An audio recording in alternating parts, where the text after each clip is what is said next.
Bonsoir. Bonsoir à tous. Deuxième numéro des Pitch Battle organisé par Light Me Up. Deuxième numéro, petit récap de la semaine dernière. La semaine dernière, nous avons eu la chance d'avoir 3 startups et pour vous donner une idée, la promesse a été tenue puisque 2 fonds sont intéressés à 2 startups. Donc, c'est déjà bien.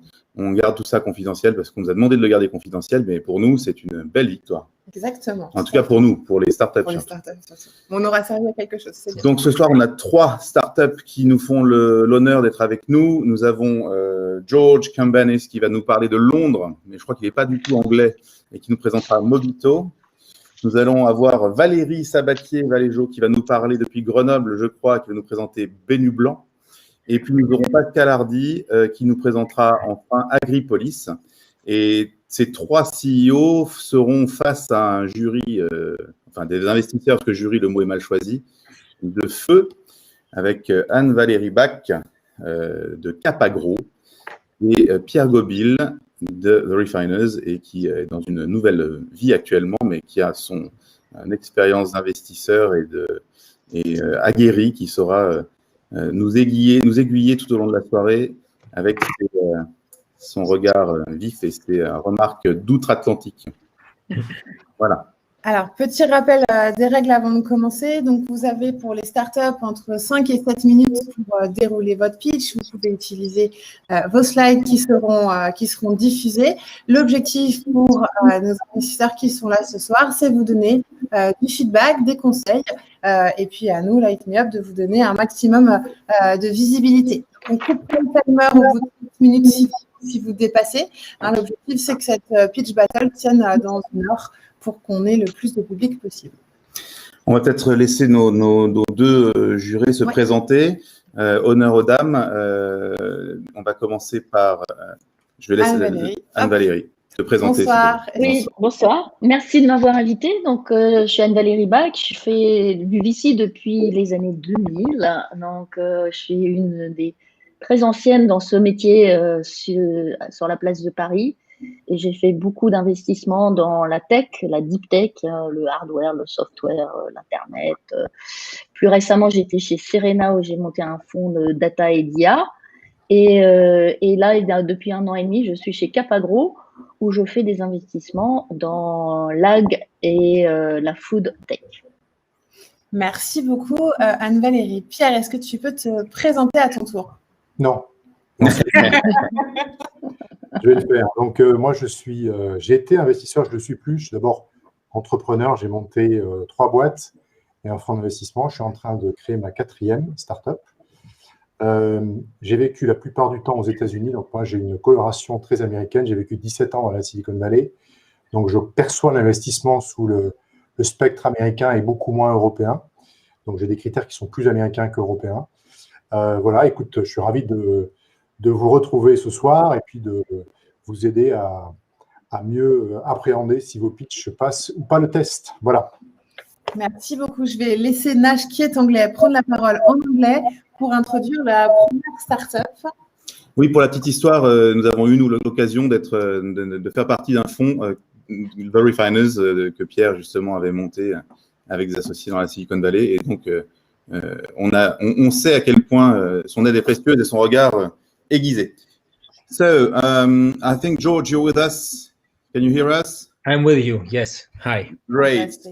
I think you have the honor to start tonight because basically we French people are very lazy and we won't be able to, catch up with English language too long. So we decided that you were going to go first and that, we'll go back to speaking French after your turn. So I hope it's okay for you. And thank you to Pascal and Valerie for the fact that they're waiting a little bit longer. It's your turn to go. You can share your presentation if you want. Amazing. Hello, Dianas. Thank you very much for answering in English. So that makes us doubly happy to be part of your event. And yeah, is this a good time to get started? Yes, you can go. Yes. Perfect. So yes, I'm George Cambanis. I'm the head of business for Mobito. And it's a great pleasure to speak to you today about our company and how we help cities and businesses unlock the value of mobility data. Specifically, we enable businesses and cities to benefit from their own data, monetize their own data, and access, when needed, external data through our mobility data marketplace. When we look at the mobility ecosystem, we see a lot of very useful information. This information can be where are people spending more time in a city, where are more car accidents happening, and how are people using the new transportation services in a given city. However, accessing this information is still very complicated and very hard. Zooming into this problem and interacting with our own clients and stakeholders, we learned that there are three distinct pain points that prevent companies and cities from exchanging adequately data. First, there's a lack of incentives to do so. There's often sensitive data that prevents companies and makes them very weary of doing so. And very often infrastructure itself, the data tech infrastructure, that is insufficient to enable proper data exchange. Mombito's data marketplace addresses precisely these key pain points. We spend a lot of effort to promote and to support flexible pricing across different pricing units of data. We've built the right mechanisms to mask data and to filter data so that it removes all the information, the sensitive information that should not be communicated. And we even allowed it so that companies can access derivative insights from the data rather than the raw data itself. And we're operating on an infrastructure that allows us to operate at scale and even deploy on-premise solutions to our clients. So what does this marketplace look like? Here I have a quick demo. I hope that the internet will allow us to quickly go through it. Here you can see some marketplace data listings. This is, for example, a weather and air pollution data listing that we have. We make it possible to check out a sample response so that consumers know what they're going to be accessing before they even need to purchase it, to access it. And after they decide that, yes, this is indeed what I want to be accessing, they can file the legal part of it, sign the license agreement that is associated with every data listing, and then we release to them, upon correct payment, an API key with which they can access the information on their own backend. So who are the users of this marketplace? Well, on the supply side, we're talking about integrating vehicle data, traffic data, infrastructure data, and other mobility data. And on the demand side, we're very focused on particular industries. And these are the automotive insurance space, automotive OEM space, and transportation companies. Zooming into the first one, the automotive industry, we can see why would an auto insurer come to our marketplace? It's because they want to access disparate mobility data that allows them to contextualize the service. And that's what Mombito does by aggregating, for example, in this case, weather data and traffic data and preparing fleet data in the way that they need it, so that at the end of the day, from a single access point, they can access derived insight, aggregated data, and standardized data when they want, so as to be able to offer a better contextualized insurance product.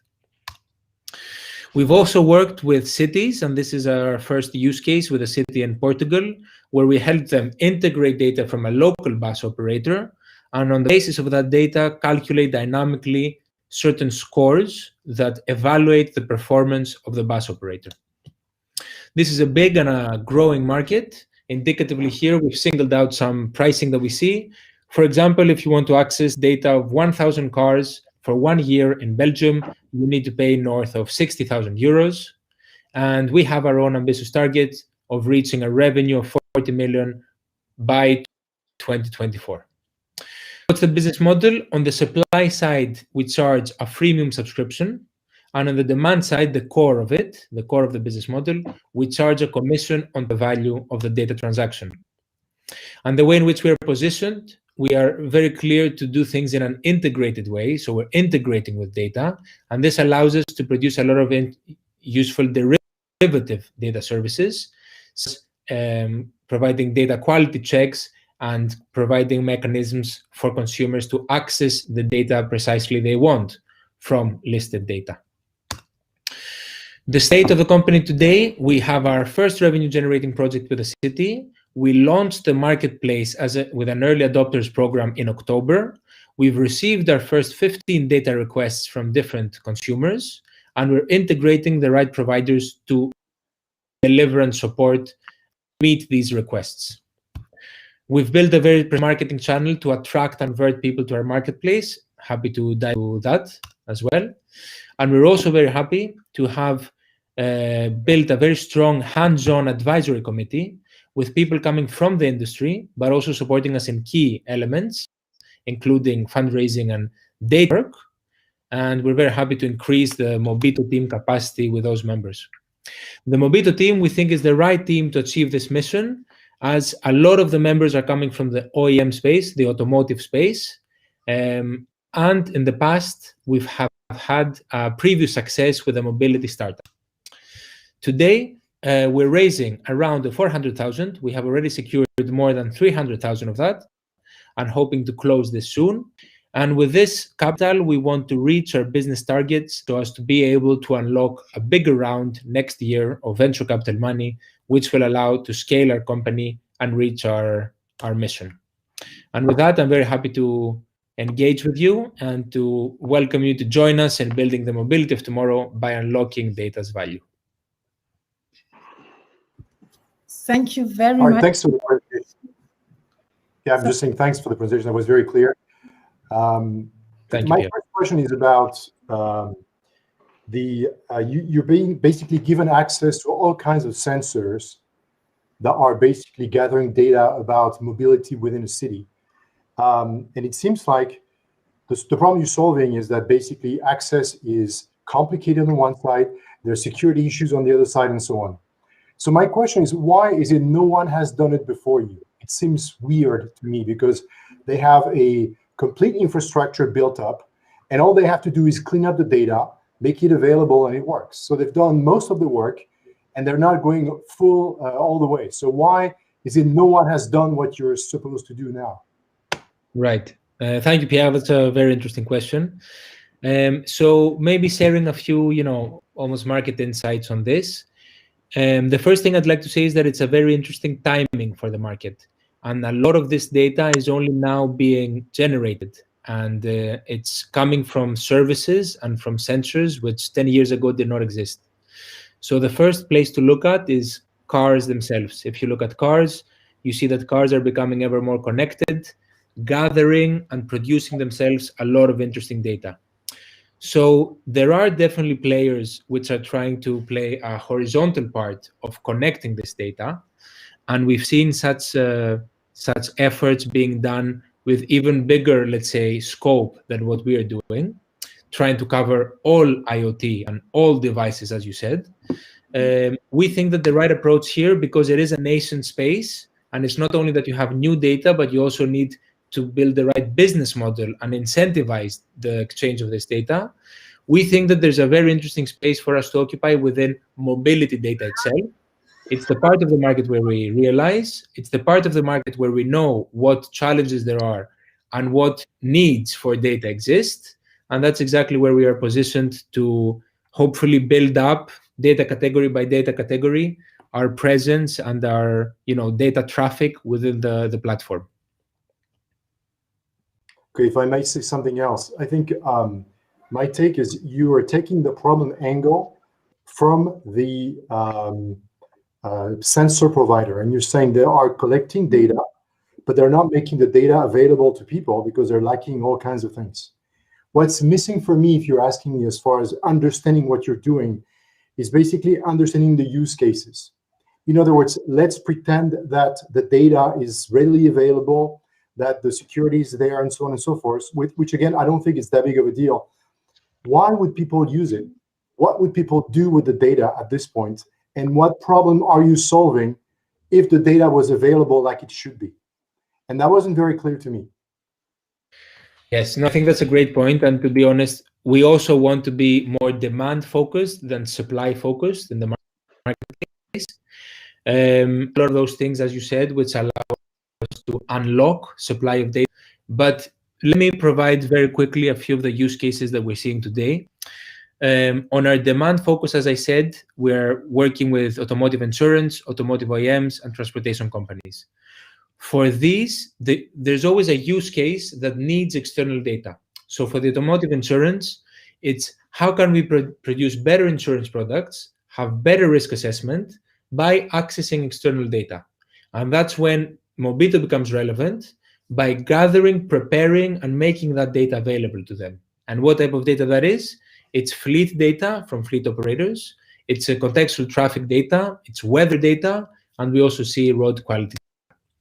Now, the problem there that we're solving, first of all, it's really not the automotive insurance expertise to have the right data infrastructure, to gather this data, to source it, to transact upon it. So there's, a lack of focus and a lack of preparation, if you may, that allow us to position there. But also, there's another very important part, which is that sometimes what's needed is a neutral player in between.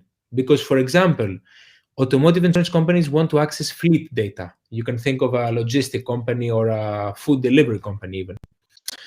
Sometimes the company will be willing to give the data, but not all of it. So you will need to have a middle layer, which is Mobito, which takes this data, filters it, and only delivers those useful insights for the insurer, which they need to go on and do their own insurance work.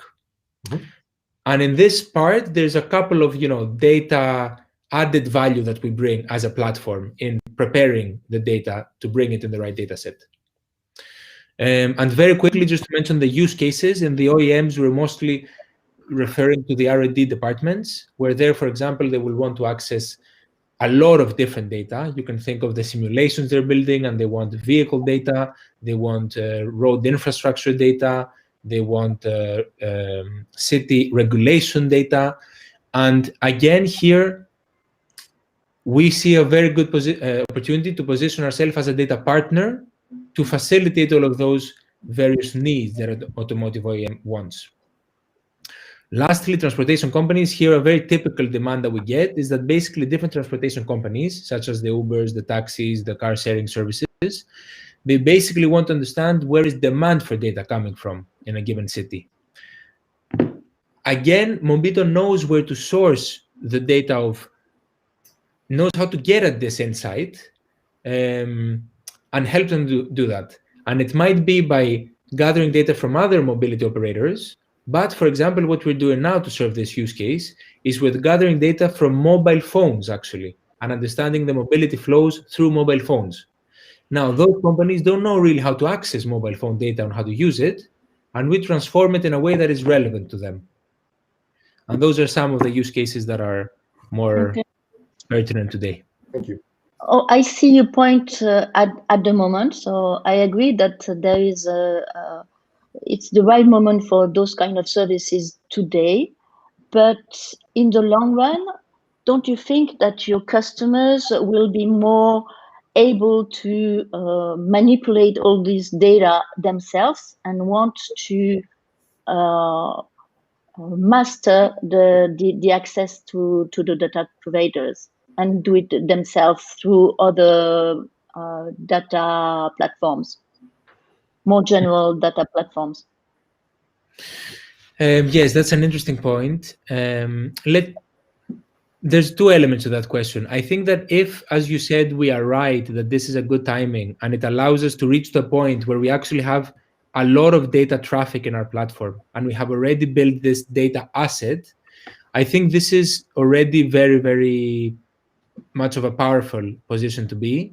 And if we have that layers of data, that's going to automatically build a competitive moat for us, where even if then every OEM or every transportation company or every insurer company builds their own mechanisms, they will still not have that data network effects that we're hoping to build. And then, again, what we're trying to do is being very focused on our use cases. So it's not like we want to do one use case with an insurance company and then go do one use case with a logistics company and then with someone else. Rather, we want to really build value for them and with them, which hopefully will keep us relevant.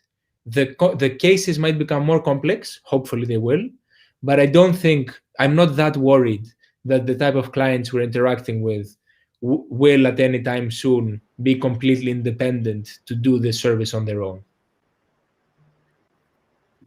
Okay, how much time do we have? I'm not sure how it works. We still have a few minutes. Okay, so I mean, maybe we could give you some advice, things that Yes, please. I think what we mentioned now is going to be in the head of most investors. Basically, data is the new gold, and so people are going to want to leverage all the data coming from those sensors. Why would they go through you? What makes you the player that is going to be the central player for the data mobility? You have to have some kind of answers on that. And I think you need to take, in my opinion, the angle of what can we do with the data? Let's pretend we can fix all the things that's not working now. It's only purely technical. I don't think it's that big of an issue.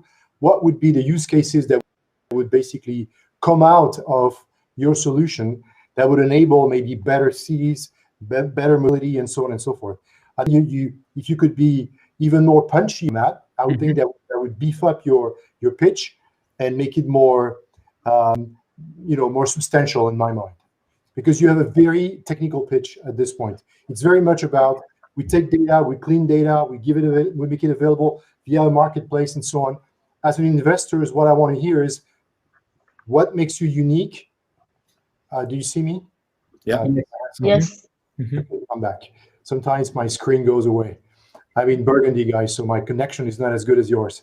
So all I'm saying is you have to convey that you're not just a product. You have a vision what you can do with the data, and that you're going to leverage the data differently from anyone else.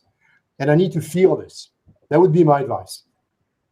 Thank you very much, Pierre. I pretty much agree with that, because I think what lacks a little bit of conviction is exactly how your clients won't be able to bypass you, because I'm really not convinced through what you said that they won't be able to do that themselves. So maybe by digging a little bit more into the B2B side of it, and what pain points exactly you are solving, and also how they could resolve those pain points themselves, and how they couldn't, why they couldn't, and why they really need you. Thank you very much. Just on a positive note, you're very articulate. Your pitch was good. I like what you're doing, and you are targeting a market that is very interesting. So keep on doing it. Thank you very much, both of you. The advice is very useful, and we will work on it. And it's a great pleasure to engage today. There is one more thing is about sales cycle, because the kind of clients you're targeting are sometimes really slow to make decisions. Yeah. So that's another point that you should be careful about. Yeah, we're aware of that, and Valérie, and we do have some lower hanging fruit that fortunately we're discovering and working on. So happy to pick this offline if you want to give me my view on this. But being focused is a good point. One last thing as well, because I'm never finished. on marketplaces, NFX has published a document that is really interesting. I recommend you go and see it, and it's nfx.com, and look for marketplaces. There's tons of information for you. Excellent. Thank you very much. Information, yes. Yeah. Thank you very much. Definitely good advice. NFX is great. Yes. Always very inspiring. So thank you very much, George. And now we're going to go back to French. Yeah. And welcome Valérie Sabatier-Valéjo pour Bénu Blanc. Merci à tous ceux qui ont pu tenir sur l'anglais, ceux qui nous regardent. Vous pouvez participer sur les réseaux sociaux et poser des questions. On se fera le relais si on a le temps et si on peut. Voilà. Valérie, c'est donc à toi maintenant. Merci beaucoup. Est-ce que le son est bon? Vous m'entendez bien? Très bien. Tu peux partager ton pitch si tu veux. Allez. J'aimerais bien. Voilà. Ça arrive. C'est bon. Hop, C'est bon? super. Il faut juste que tu le lances. Voilà, c'est parti. Très bien. Merci beaucoup. On met un timer et on t'écoute. Benublanc est la première entreprise française de cosméto-textile. Nous sommes aujourd'hui sur le marché avec Nuit de soie, qui est un rituel beauté et bien-être. C'est une thé d'oreiller en soie et des brumes de soin qui permettent de personnaliser le soin chaque soir.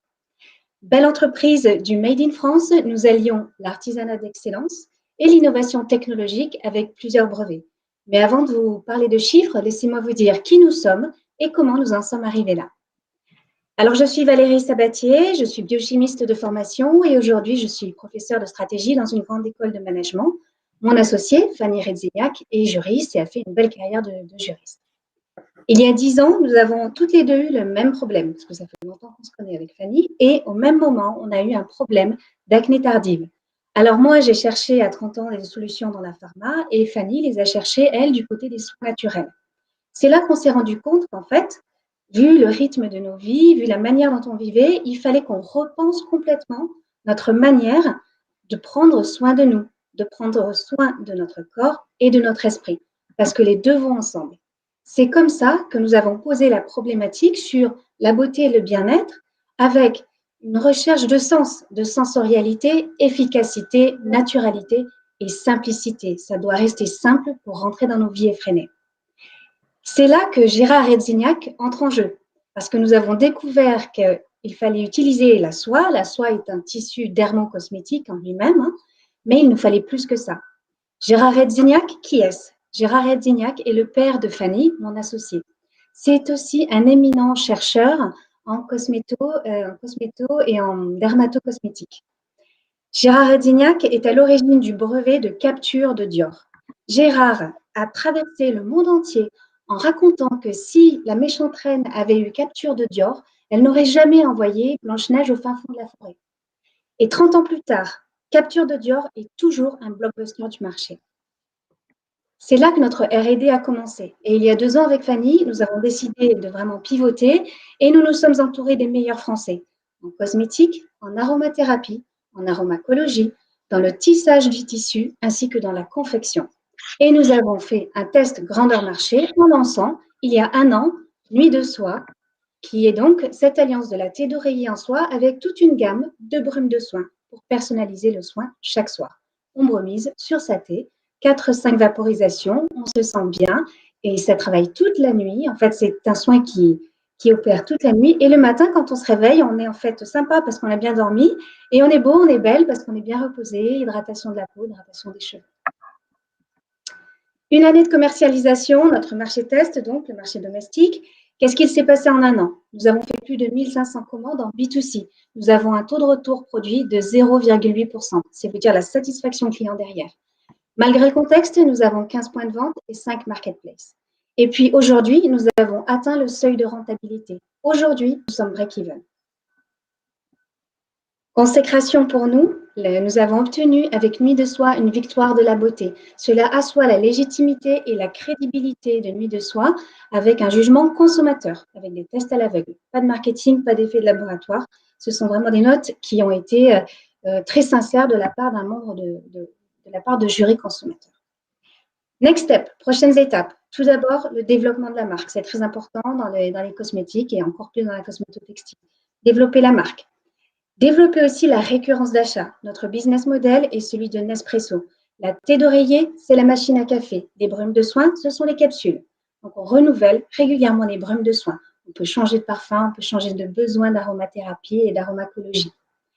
Deuxième chose, lancement du rituel soin des yeux. Nous avons beaucoup travaillé sur un nouveau sérum pour les yeux. Ce sérum dont les effets sont décuplés par un masque en soie. Et on est toujours sur le même business model. Masque en soie, machine à café, le sérum pour les yeux, eh bien c'est la capsule qui va avec et qu'on va renouveler régulièrement. Ensuite, c'est l'internationalisation que nous voulons aussi lancer. On a un très très bon scale-up sur notre business model aujourd'hui. On veut aller en Chine, en Corée et au Japon, puisque l'usage des cosmétiques est un petit peu différent là-bas et il y a beaucoup d'appétence pour ce type de produit. Nous avons déjà travaillé à la protection de la marque et de nos brevets sur ces marchés-là, et puis les États-Unis aussi. Voilà, nous sommes à la recherche de partenaires qui partagent nos valeurs, le Made in France, le soin naturel, l'artisanat d'excellence et l'innovation technologique. Nous sommes bien entourés, mais nous aurons grand plaisir à nous faire aider, à nous faire accompagner par des personnes intéressées sur cette petite pépite française. Merci de votre écoute. Merci Valérie. Merci beaucoup. Est-ce que, Anne-Valérie, tu veux commencer les questions sur ce Oui, un peu plus féminin que le précédent? Je ne sais pas ce que tu en penses. ah ben oui, c'est sûr. Alors, puis alors, moi, je suis pile poil dans la cible. Hein. Ah, vas-y. C'est pour le coup. Non, ça manque un peu de chiffres. Quand vous disiez 1500 commandes, c'est quoi? Et c'est quoi le business model? Combien vous vendez la thé? Combien vous vendez les recharges? C'est quoi le panier moyen? Enfin, quelques chiffres. Et puis aussi quelques chiffres sur ce que vous cherchez. Est-ce que vous cherchez de l'argent ou pas? Très bien. Alors, sur les chiffres, on a dépassé 100 000 euros de chiffre d'affaires il y a 4 mois.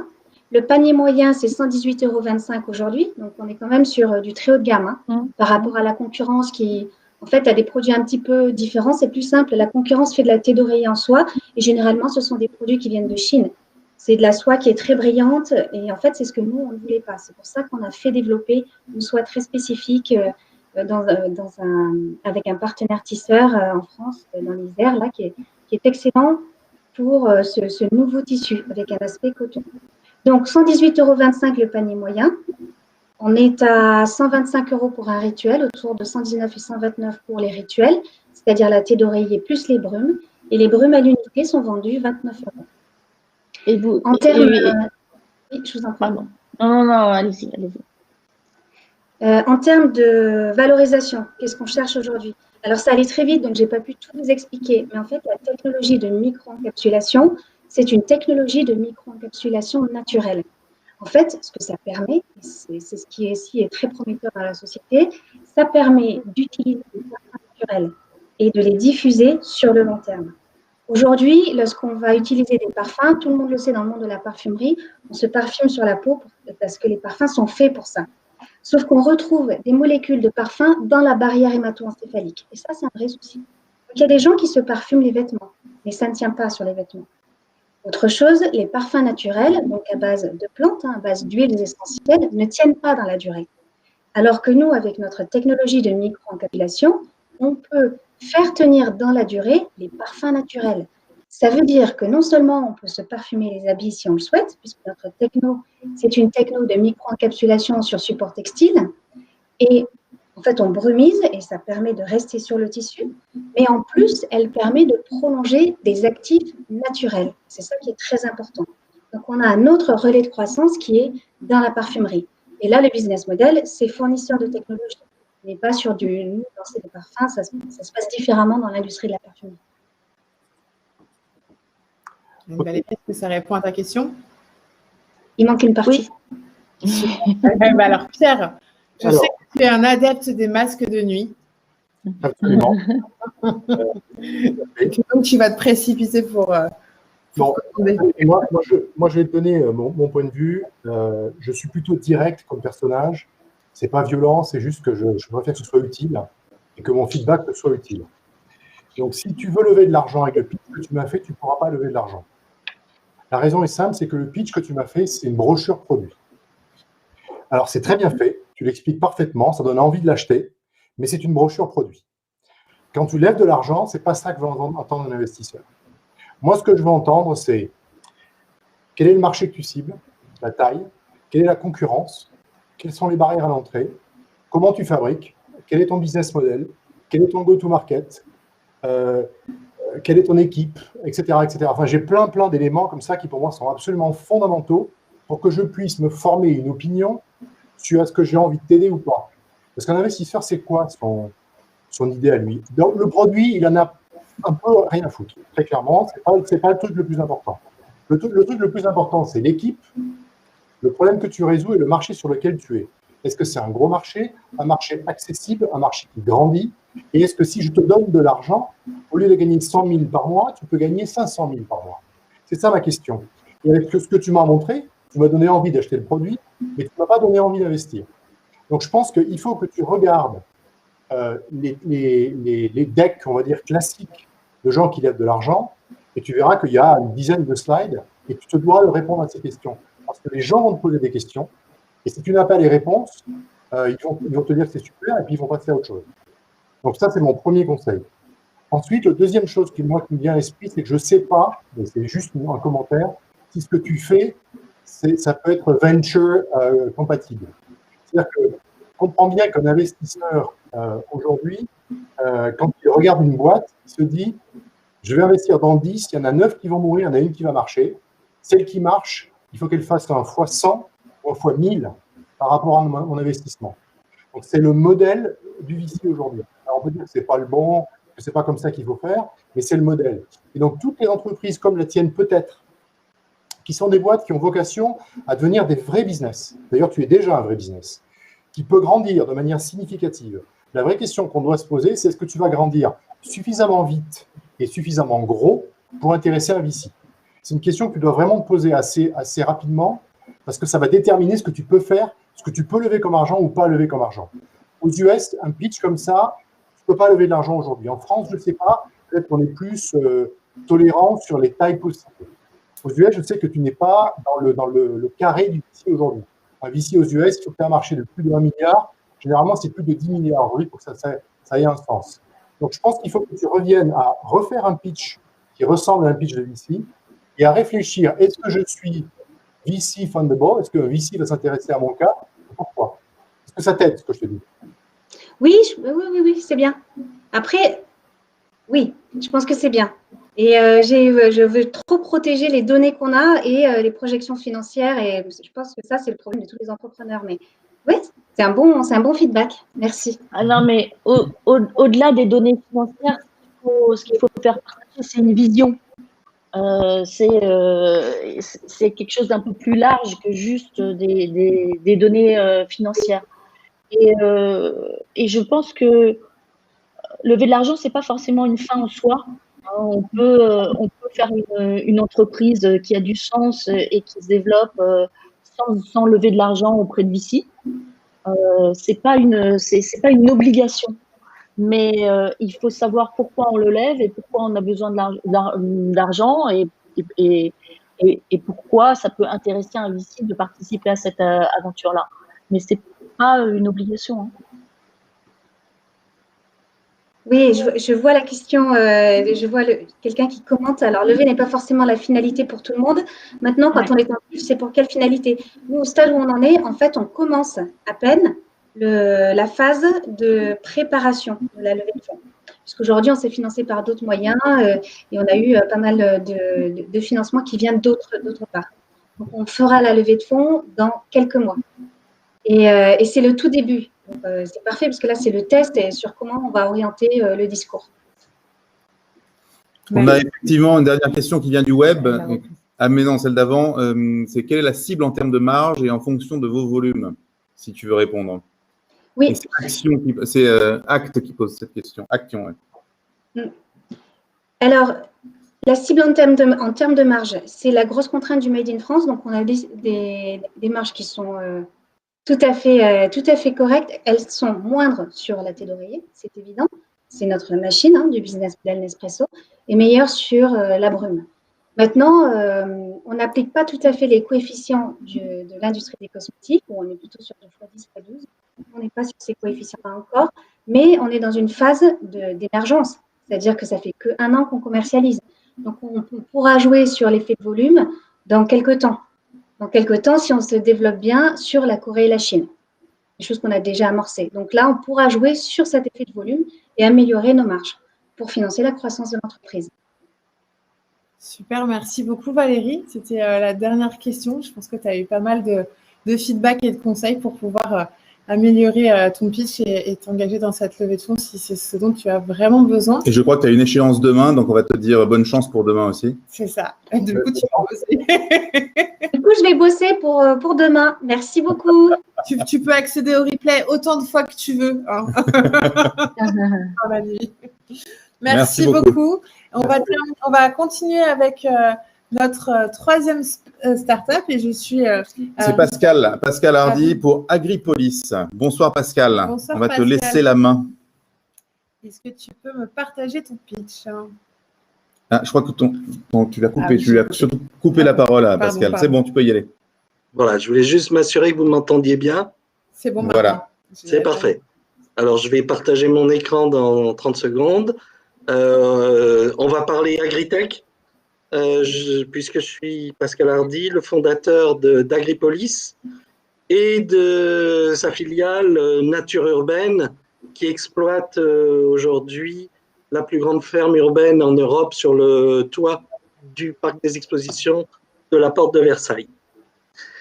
Je partage mon écran et normalement vous devriez voir apparaître assez vite l'image. Voilà.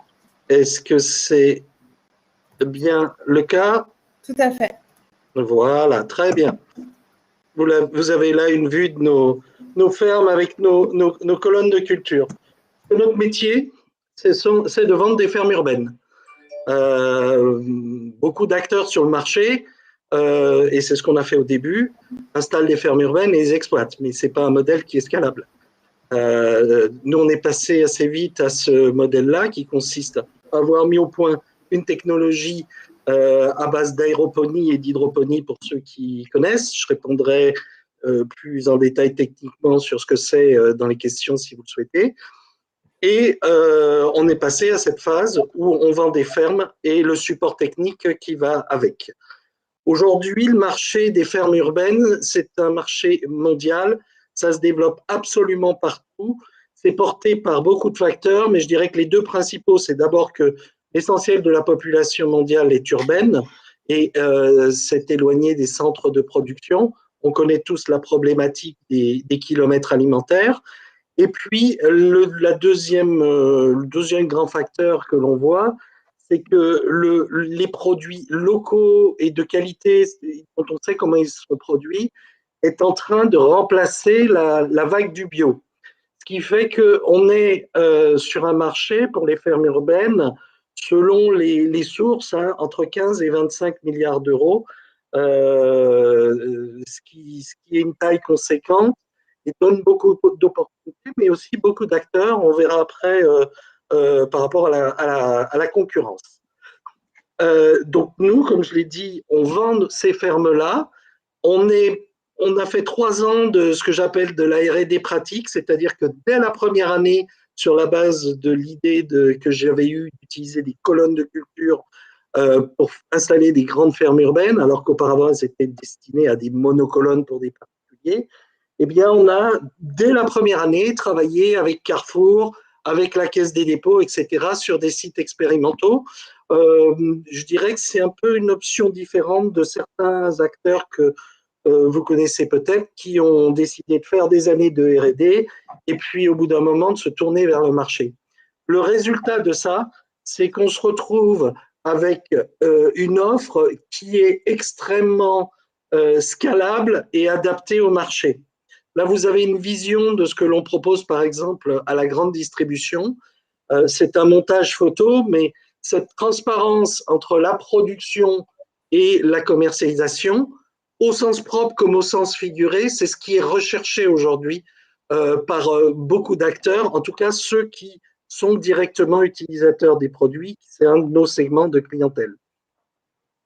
Donc notre business model, une vente de ferme, je vous ai mis là un ordre de grandeur, ça représente à peu près 250 cas pour 1000 m², et puis de la vente de support, donc c'est du support technique, du support agronomique, bref, tout ce qu'il faut pour que la ferme fonctionne pour l'exploitant.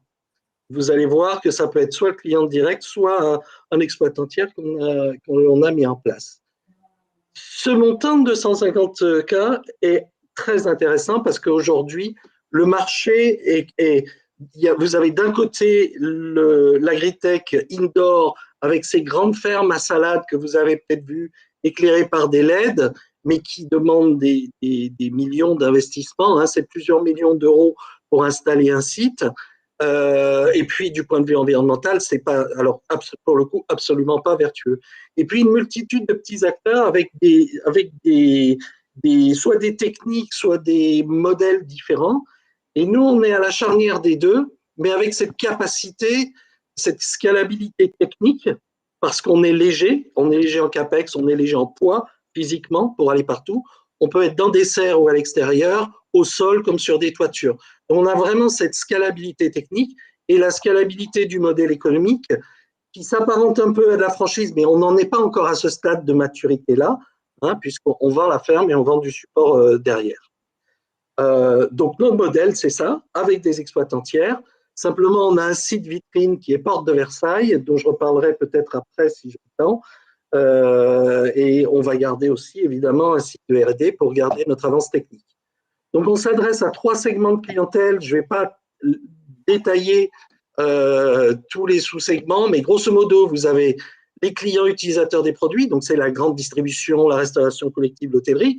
Il y a des gens qui vont produire pour eux. Leur vocation, c'est pas de faire du profit avec la ferme urbaine, c'est de modifier ou d'améliorer leur business model grâce à la ferme urbaine. Ce qui ne veut pas dire que la ferme urbaine ne doit pas s'équilibrer, bien évidemment.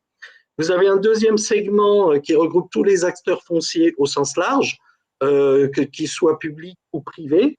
Et on a, pour vous donner un exemple, installé comme ça un site avec Bouygues à Bordeaux, hein, qui a fait l'investissement parce qu'on l'a aidé à gagner un très très gros appel d'offres de plusieurs centaines de millions d'euros, puisque l'attractivité de l'agriculture urbaine aujourd'hui joue à plein. Et puis, vous avez les grands occupants, c'est le cas par exemple de Viparis sur la porte de Versailles, qui nous accueille sur le toit du parc des expositions. Donc voilà 3 segments de clientèle avec 3 typologies de besoins différentes. Un mot sur la concurrence, j'en ai déjà touché 2, les grandes fermes indoor et beaucoup de petits acteurs. En France, c'est assez morcelé, surtout chacun sur une technique différente, donc c'est assez difficile de faire des comparatifs. On est les seuls aujourd'hui en France et même au monde à installer des fermes en aéroponie et hydroponie à grande échelle. Il y aura forcément un jour un MeToo, mais il y a quand même quelques barrières à l'entrée. Nous, on a 3 ans de R&D, pas mal d'innovations diffuses mais bien réelles dans notre techno. Et si je devais citer un nom, notre principal concurrent aujourd'hui, je dirais que c'est Sous les fraises qui utilise une technique de tapis de culture, un peu comme les murs végétaux. On est une équipe complète déjà constituée avec un directeur des opérations, notre directrice Porte de Versailles et une DAF expérimentée. Moi-même, je suis ancien consultant puis dirigeant de société de conseil et j'en suis à ma 3e start-up. La précédente, j'ai dû la laisser à un de mes associés parce que Agripolis allait trop vite. Voilà. Juste pour information, on a un advisory board assez fourni. J'essaie de vous enlever, voilà, c'est ça. Avec notamment Didier Rousseau qui dirige un family office qui s'appelle FAM, pour ceux qui connaissent. Moi, voilà. Je le connais, oui. Voilà, on est en cours de recrutement, c'est pas signé, mais c'est à 80 ou 90% de quelqu'un qui va à la fois investir dans la boîte et qui est un directeur commercial vraiment senior, un cadre, et qui en plus a fait du mentorat et de l'innovation dans le monde des startups. C'est un HEC. Et j'espère la semaine prochaine pouvoir annoncer la bonne nouvelle. En termes de revenus et de structure financière, le chiffre que vous avez ici, revenu 2020, 266 K, n'est vraiment pas énorme. En année hors Covid, il aurait été au-dessus de 5 à 600. Malheureusement, c'était l'année où on changeait d'échelle et ça n'est pas très très bien tombé. Comme tout le monde, on a eu quelques petits soucis avec le contexte, mais ça ne nous a pas empêché d'installer notamment cette ferme géante Porte de Versailles. On vise à horizon 2025 22 millions d'euros et avec un résultat de l'ordre de 4 millions. Pascal, on va aller plus vite sur la fin parce qu'on a dépassé le temps là. C'est une phrase pour le reste. Il se trouve qu'on a une visibilité et une presse de licorne, alors qu'on n'en est pas du tout à ce stade-là, c'est clair. Mais ça, c'est essentiellement dû à notre site géant. Et c'est quelque chose qu'on utilise beaucoup et qui nous amène beaucoup de partenariats et de projets. Où est-ce qu'on en est du point de vue financier? On a levé 1,6 million auprès de 3 réseaux de BA. On a lancé cette semaine un bridge de 800K visant d'une part à faire quelques investissements prioritaires. Je parlais du recrutement d'un directeur commercial senior et puis de nous permettre de redémarrer l'année prochaine. Et en parallèle, je dis bien en parallèle, on prépare une levée de fonds que l'on voit aboutir avant fin 2021 pour un montant plus élevé de l'ordre de 3,5 millions à 4 millions. Voilà. Merci beaucoup. Alors, Anne-Valérie Pierre, qui veut commencer? Pardon? Oui, j'ajoute que pendant que je réponds, je vous diffuserai un petit film muet, un des reportages que l'on a eu sur Port de Versailles. Voilà. Très bien, merci. Qui veut prendre la parole, Pierre, Anne-Valérie? Moi, je veux bien commencer si tu veux. Merci Pascal pour cette présentation. Ce que tu fais, c'est vraiment sympa. Je trouve ça chouette. Bon, j'ai un commentaire qui est à peu près, qui est presque similaire, mais pas complètement au celui que j'avais d'avant. C'est une vraie brochure produit que nous a montré. Alors, il y avait quelques éléments que je veux voir dans un deck, comme la concurrence, tu en as parlé, comme les clients que tu veux segmenter, tu en as parlé. Mais moi, si tu veux, quand j'écoute un pitch, quel qu'il soit, je veux essayer de comprendre qu'est-ce que fait l'entreprise et vers quoi elle va et qu'est-ce qu'elle peut devenir. C'est ça mon idée, c'est ça que j'essaie de comprendre. Donc, pour que tu m'aides à comprendre ça, il ne faut pas juste comprendre le produit, il faut que j'arrive à comprendre qu'est-ce que tu es en train de construire qui va faire que ce que tu fais aujourd'hui va devenir 100 000 fois à la porte de Versailles. Donc, il faut que je comprenne le produit, bien sûr, évidemment, mais pas que. Par exemple, il semblerait que dans ce que tu fais, il y a pas mal d'innovation. Tu vois, tu m'expliques qu'il y a des brevets, il y a des choses, etc. Tu le dis comme ça de manière assez légère, c'est peut-être pas léger, c'est peut-être une barrière à l'entrée qui est importante. Ton positionnement par rapport à la concurrence, c'est pas clair. Comment tu vas sur des toits? Est-ce que les gens te donnent accès aux toits? Est-ce que tu abîmes les toits? Est-ce que ça met du temps à… Tu as 250 000 €, c'est pas neutre. Comment les gens font, etc. Il y a plein de choses qui, pour moi, sont des questions qui ne sont pas répondues, sur lesquelles je n'ai pas de réponse. Donc, je peux que te dire que j'aime bien ce que tu fais, que le produit m'a l'air super cool, mais je ne sais pas du tout si je vais investir, parce que je n'ai pas les éléments de réponse. Alors après, tu les as sur toi, c'est ça qui est dingue, tu les as forcément. Après, il y a des trucs, pour moi, si tu veux, quand tu embauches un HEC, je m'en fous. Il peut être con, hein. Il peut être intelligent, mais il peut être con, c'est pas très grave. Hein. 2, que tu aies beaucoup de presse, c'est bien, mais c'est pas majeur. Moi, ce qui m'intéresse, c'est ce que disent tes clients, par exemple, tu vois. Tu as des gens qui l'utilisent. Qu'est-ce qu'ils en disent, ces gens-là? Qu'est-ce que tu as des datas, des métriques? Combien tu produis avec ce que tu as ce que tu as installé? Est-ce que c'est tous les mois de l'année que tu produis? Combien ça nourrit de gens? Tu vois, ça, je ne l'ai pas. C'est des éléments qui sont hyper intéressants. Et donc, si tu veux, moi, il me manque plein d'éléments pour que je puisse me faire une opinion structurée de est-ce que j'ai envie d'investir dans ta boîte ou pas.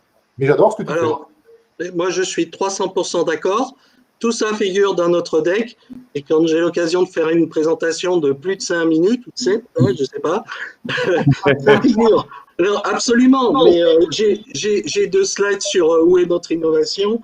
J'ai l'accès au toit. Mais je suis tout à fait d'accord que j'aurais dû peut-être prioriser et caser tout ça dans les 7 minutes qui m'étaient données. Voilà. C'est notre faute, ça a bouleversé ta structure. Tu sais absolument, j'ai fait un extrait et une sélection.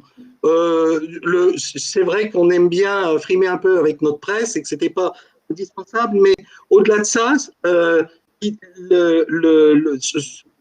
vais répondre aussi sur le fond et sur ce qui est le plus important dans ce que vous avez dit, c'est où est-ce qu'on va et comment on y va.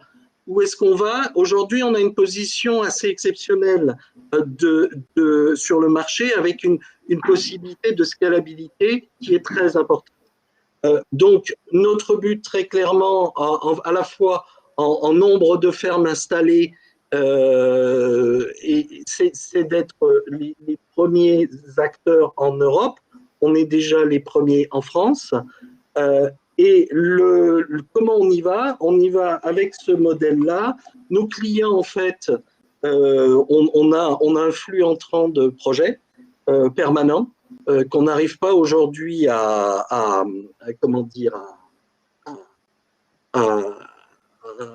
auquel on n'arrive pas à répondre. Et la manière dont on y va avec ce modèle tiers, c'est de proposer, chaque fois que c'est possible, au client final d'exploiter lui-même sa ferme. Et nous, on va l'accompagner sur du support. Donc, on a comme je disais tout à l'heure, une scalabilité technique, mais aussi une scalabilité de modèle. Bah ça, c'était la question qui me manquait, moi. C'était le modèle, justement. Est-ce que vous étiez exploitant de vos fermes ou est-ce que vous vendiez juste la techno à vos clients qui l'exploitent eux-mêmes? Donc, ça, c'est quelque chose qui me manquait, moi, dans le… Alors, je suis peut-être passé trop vite ou je l'ai mal formulé, mais notre modèle, c'est qu'on vend des fermes et derrière, on vend le support technique avec un contrat verrouillé de 5 ans minimum. Donc, il faut que votre client il soit un expert agronome. Non, on le forme. Il faut qu'il y ait une personne qui ait ce qu'on appelle, pour la France en tout cas, la capacité agricole, mais on la forme. Donc, je citais tout à l'heure le cas de Bordeaux. C'est un site qui a été financé par Bouygues, on les a aidés, mais il fallait trouver un exploitant indépendant qui ne connaissait pas notre savoir-faire, notre technique. On l'a formé, on l'a supporté déjà depuis 1 an et la ferme fonctionne. J'ai une question d'Internet, oui, des réseaux, parce que moi je parle comme un… Sur l'Internet, oui, je parle comme mon père. On nous demande si les aliments sont impactés par l'écosystème urbain dans lequel justement vous les faites pousser. Oui, alors ça c'est l'objection principale, celle qui revient le plus souvent.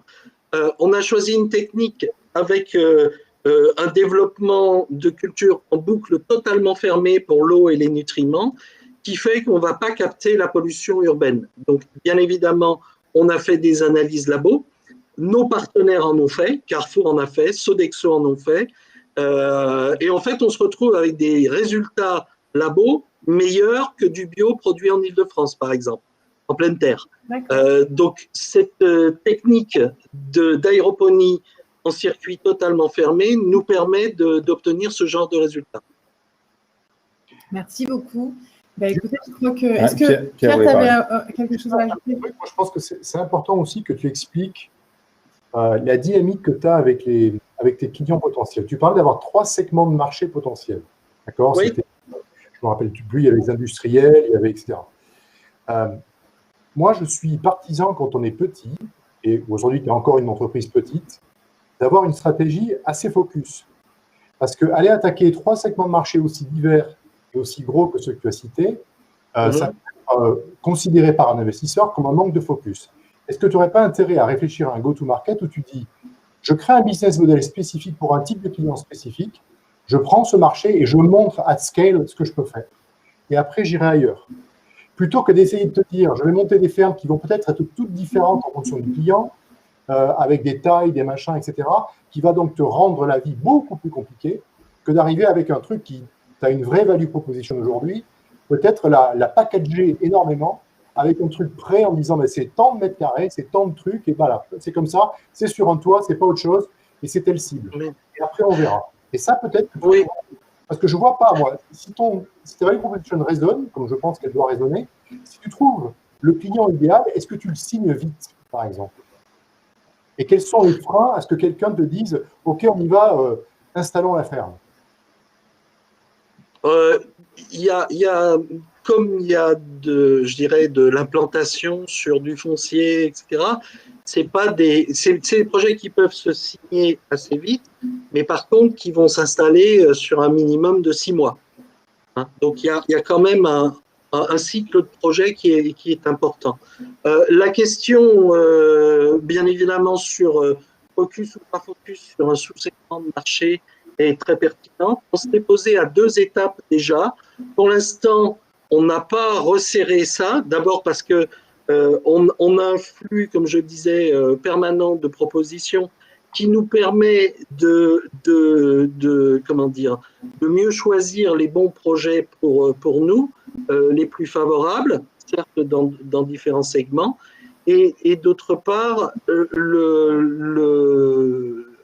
on n'a peut-être pas encore une connaissance complète de tout le marché, qui est absolument pas mature, qui est naissant. Et voilà, moi je m'interroge, pour ceux qui connaissent, il y a Infarm qui vient de lever 100 millions d'euros. Ils sont dans les magasins métro avec des petites unités où ils font du basilic. J'ai discuté avec un directeur de chez Métro. Il me dit, voilà, ça amuse les gens, mais c'est tout. Mais ils sont dans une logique, ils déploient partout, etc. Mais je ne suis pas convaincu qu'ils ne s'enferment pas sur quelque chose. Il y a peut-être plein d'autres choses, et ils n'ont pas levé 100 millions par hasard, mais il y a peut-être plein d'autres choses pertinentes, et pour l'instant, je ne les vois pas. Mais on s'est posé cette question, elle est extrêmement pertinente, et je pense qu'on se la reposera assez rapidement. En tout cas, le segment prioritaire, c'est le segment des clients utilisateurs de produits, c'est-à-dire la grande distribution, restauration collective et hôtellerie. Les autres sont moins prioritaires parce que plus difficiles à aborder. Mais je pense que ce qui manque, c'est justement leur point de vue à eux. C'est-à-dire pourquoi ils investiraient, pourquoi ils investiraient dans une solution. Est-ce que c'est juste pour faire joli comme une farm? Parce que je suis d'accord, sur une farm, pour l'instant, on ne voit pas trop bien le business model ou le retour sur investissement. Donc, quelle est leur motivation? Est-ce que c'est juste une motivation purement décorative, entre guillemets, ou est-ce qu'il y a un vrai modèle derrière? Est-ce qu'ils arrivent à faire pousser suffisamment de choses à des prix qui s'approchent d'un prix de marché? Est-ce qu'il y a un vrai bénéfice pour les clients? Et c'est là-dessus qu'on va bâtir quelque chose de pérenne et pas juste. C'est pour ça que c'est pour ça que j'ai montré cette image, ce montage-là, sur la grande distribution, avec la serre en transparence, parce que sur ce premier segment, qui est notre segment prioritaire, en fait, on ne fait pas que ajouter quelque chose pour de la com ou même une nouvelle ligne de produits avec un chiffre d'affaires additionnel.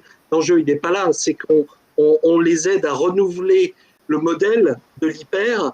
Même chose pour l'hôtellerie, c'est ce que nous disent les gens d'accord.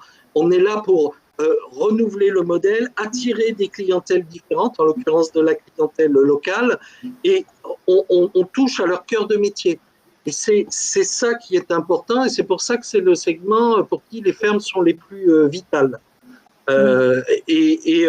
D'ailleurs, dans la présentation, vous ne l'avez pas vu passer parce que je n'ai pas appuyé dessus, mais on a des interviews de Carrefour et de Sodexo qui expliquent pourquoi ils travaillent avec nous. Mais je n'ai pas eu le temps de les diffuser, désolé. Merci beaucoup, Pascal, pour tout ça. Écoute, tu as déchaîné les réseaux sociaux. On a des dizaines et des dizaines de commentaires, donc je te laisserai aller les lire. Des millions. Voilà. Anne-Valérie, merci Pierre pour vos feedbacks qui ont beaucoup fait réagir. Et moi, j'aimerais terminer sur une question qui a été posée. Et Anne-Valérie, je te la pose. Oui, parce que je vais y répondre parce que mais Pierre avait déjà commencé son pitch sur. Je l'avais gardé sous le coude. Nous, on essaye de faire que nos pitch battles soient inclusives et paritaires. Donc, jusqu'à présent, on a réussi ce pari. Et donc, il y avait une question qui était, il paraît que il semble que pour une femme, c'est plus difficile de lever des fonds. Moins de 10% des projets financés par des VC sont pour les femmes. Est-ce que tu peux nous dire ce que tu en penses et puis peut-être rassurer les femmes là-dessus aussi? Alors oui, là, elles ont vraiment besoin d'être rassurées parce que, donc, je vous dis, ça fait plus de 20 ans que je fais ce métier et jamais je n'ai vu un investisseur se poser la question du sexe du porteur de projet. Ça n'existe pas. On finance un projet parce que le projet nous plaît et pas parce qu'il est porté par un homme ou par une femme. Voilà. Et parce qu'il a du potentiel et parce qu'il correspond à ce que nous, on sait faire ou à les sociétés dans lesquelles on sait investir. Mais je n'ai jamais vu de discrimination pour des projets portés par des femmes. Super. Et Pierre, est-ce que je peux te donner la parole, mais après avoir quand même dit que tu as investi dans une de mes startups?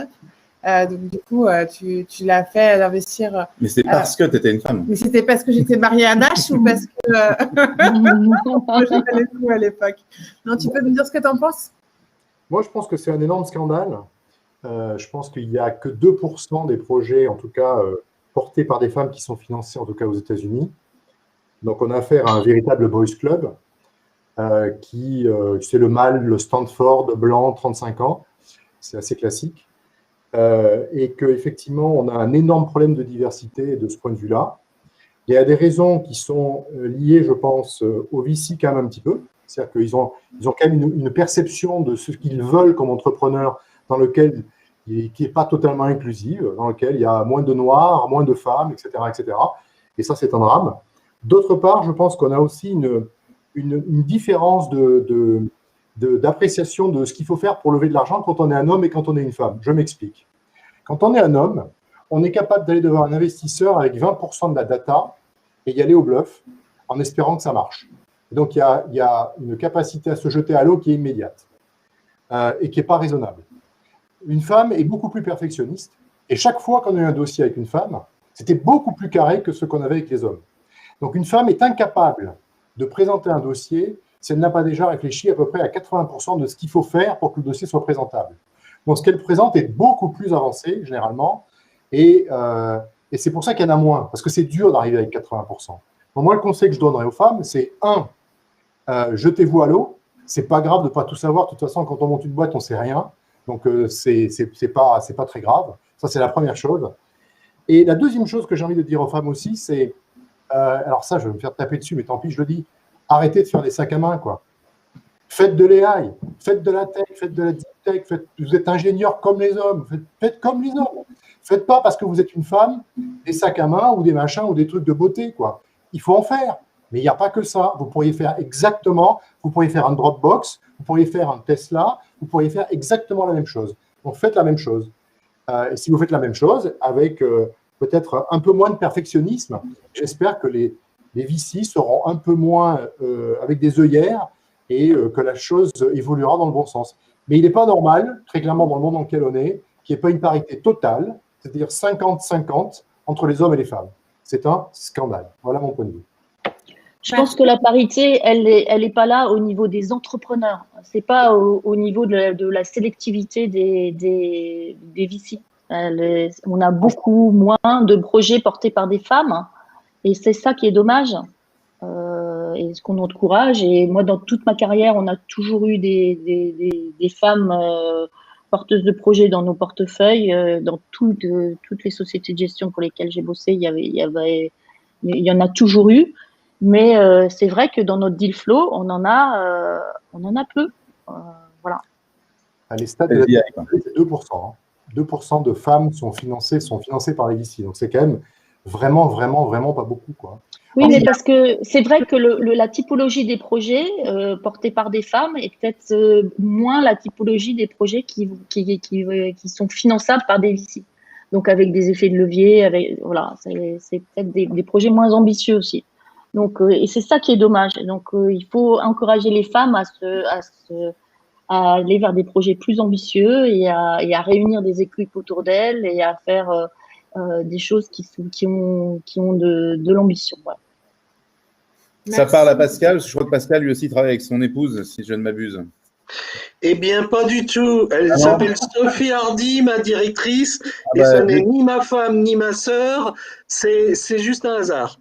Bon, ça a permis de mettre les pieds dans le plat avant la fin, c'est cool. Voilà. Mais nous, on est très sensibilisés au sujet avec Nage, puisqu'on a 4 filles, et on peut vous dire qu'elles suivent des cours de code, qu'elles font partie de tous les startups for kids, qui remplissent déjà leur ligne Canva pour savoir comment arrêter le harcèlement. Elles remplissent le frigo. Le harcèlement à l'école. Bon, donc, il y a plein de choses qui peuvent être faites et qui vont être faites. Donc, ça va arriver. Les femmes débarquent. Pierre, sois prêt. Ouais. Anne-Valérie, attention. La nouvelle génération. La preuve avec ta nièce qui faisait pitcher hier va être très féminine. C'est pas facile tous les jours pour moi, hein, du coup. Hein. Bon, bref. Donc, merci à tous. Merci à nos amis investisseurs. Bravo à ceux qui se sont soumis à l'exercice du pitch. I don't know if you're here, but thank you if you can hear us. I don't know, but thank you for your. You're not here. So anyway, Valérie, merci beaucoup. Merci Pascal. Et on vous rappelle que c'est tous les mercredis, ces rendez-vous. La semaine prochaine, on retrouve Juliette Maupin et Romain Serment de la BPI de San Francisco. USA, s'il te plaît. USA, pardon. et Juliette. Ah. Il y en a un qui devrait être au lit. Et Juliette de chez Isaïe. Hein. C'est ça, Voilà. et Juliette Popin de chez Isaïe. Merci beaucoup, Merci c'était à un tous. véritable plaisir de vous retrouver à la semaine prochaine. À la Au semaine revoir. prochaine, merci. Merci, à bientôt. Bye bye, merci. Au revoir.